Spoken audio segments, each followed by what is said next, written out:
وفرنا لكم كما العادة مع باغاميديكال زينب سماعات من أجود وأحسن السماعات اللي كنا كنجيبوهم في اللون البيج. دابا وفرناهم في اللون الأحمر والأزرق. بحال اللي كتشوفوا ممكن أنك تزيد الصوت أو تنقص. كذلك عندها لي دوم على حسب الحجم الأذن. الشتاء باش نضفوا السماعة ديالنا من الشوائب. باتيري باش نبدلوا لها الحجرة كل ما تسالت.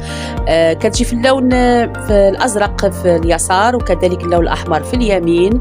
أنيقة جميلة خفية ما كتبانش بزاف.